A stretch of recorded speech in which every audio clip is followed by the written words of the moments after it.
4 besoins mènent les hommes, la soif de reconnaissance, la soif de richesse, la soif de longévité, enfin la soif de pouvoir. Jean-Michel Keguiné.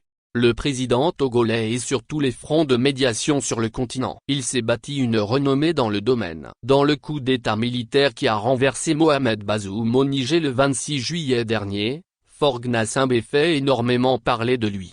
Au début de cette crise, alors que la CEDEAO était inflexible avec les militaires déjà sous le coup de sanctions, et multipliait les réunions pour un retour à l'ordre constitutionnel au Niger, on avait appris que Faure Gnassingbé avait entrepris une médiation parallèle avec les membres du Conseil national pour la sauvegarde de la patrie, CNSP, et avait effectué le 8 août, dans la plus grande discrétion, un voyage à Niamey où il avait eu une entrevue avec le nouvel homme fort de Niamey, le général Abdourahmane Tchiani et ses hommes. Des rencontres avaient également eu lieu au Burkina Faso entre les émissaires de Faure Gnassingbé et ceux du général Tchiani. Des démarches en solo qu'avait trop goûté Bola Tinubu, président de la CEDEAO, et son homologue du Sénégal Macky Sall, qui se sont plaints de n'avoir pas été consultés. Depuis quelques jours, il est rapporté que Faure Gnassingbé, en homme providentiel, a facilité le dialogue entre la CEDEAO et le pouvoir militaire au Niger. Les médias en font leur chou gras. Ainsi rapporte-t-on dans le Serail, grâce à la diplomatie discrète et agissante de Faure Gnassingbé, une délégation de l'organisation régionale conduite par l'ancien président nigérian, Abdul Salami Abubakar, a pu se rendre à Niamey et s'entretenir avec les nouvelles autorités nigériennes.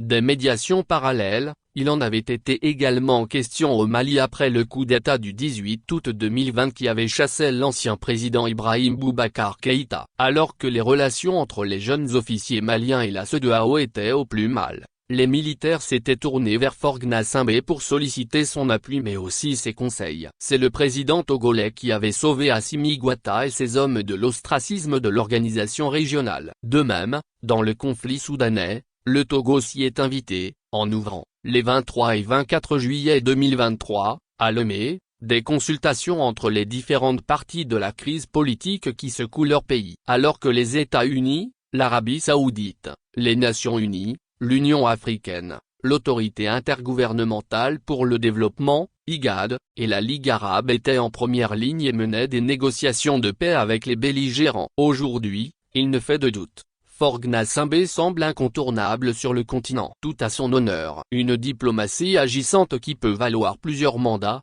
pour reprendre l'expression de son parrain Alassane Ouattara. Les Togolais auraient souhaité que leur président soit tout autant impliqué dans la résolution des crises sociopolitiques en interne. Faute de dialogue et d'entente entre Faure Gnassingbé et son opposition, plusieurs leaders politiques parmi lesquels l'ancien Premier ministre Abeyome Kodjo qui réclame toujours la victoire à la présidentielle de 2020, l'archevêque émérite de Lomé, Monseigneur Philippe Fanoko Podzero qui avait soutenu sa candidature, le leader du Parti national panafricain, PNP, Tikpi Tchadam par qui la grave crise sociopolitique de 2017 a éclaté, sont contraints à l'exil. De plus, dans les geôles de la dictature moisissent depuis plusieurs mois, une centaine de prisonniers politiques dont une dizaine, victimes d'actes de torture, sont morts en détention. Le régime de Faure Gnassingbé s'est toujours opposé à leur libération. Un autre fait concerne la fable de la tentative d'atteinte à la sûreté de l'État dont on avait accusé Kpacha Gnassingbé et co-accusé en 2009. Depuis 14 ans, le demi-frère du chef de l'État et de ses compagnons d'infortune, le capitaine Dontma Casimir et le commandant Abiati, gravement malades, sont toujours maintenus dans des conditions épouvantables en prison. Cette diplomatie à géométrie variable de Faure Gnassingbé qui consiste à jouer au grand médiateur sur la scène continentale et à traquer les opposants à l'interne, ne vise qu'un seul objectif, se présenter comme le seul à même de diriger et d'assurer la stabilité du Togo, et ainsi continuer à jouir indéfiniment du pouvoir.